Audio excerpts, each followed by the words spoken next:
আসসালামু আলাইকুম। আমি আজকে টাকি মাছ ভুনা করব পেঁয়াজ দিয়ে।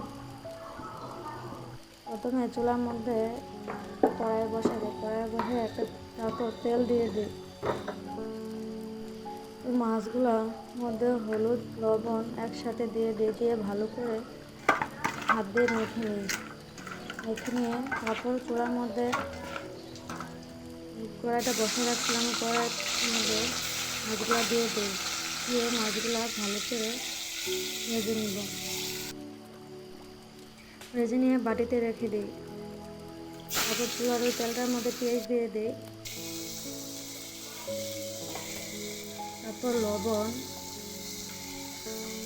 সামান্য একটু হলুদ, 3টা কাঁচামরিচ দিয়ে ভালো করে মিশিয়ে নিই।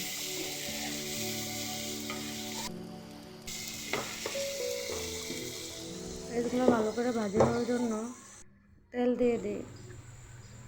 তারপর পেঁয়াজগুলো যখন বাদামি রকম হয়ে আসে, তারপর পেঁয়াজগুলো যাতে না পুড়ে, তারপর পানি দিয়ে দিই।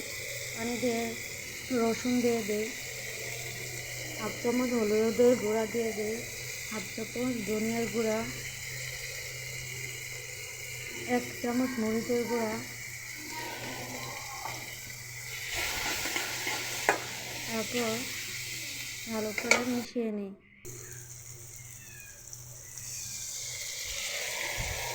তারপর সামান্য একটু পানি দিয়ে দিই,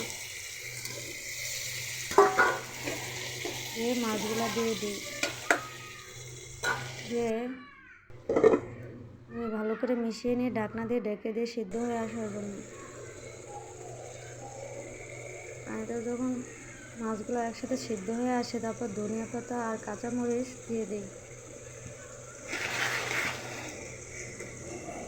তারপর দেখুন কত সুন্দর আমার টাকি মাছ ভুনা হয়ে গেল। সবাইকে আসসালামু আলাইকুম।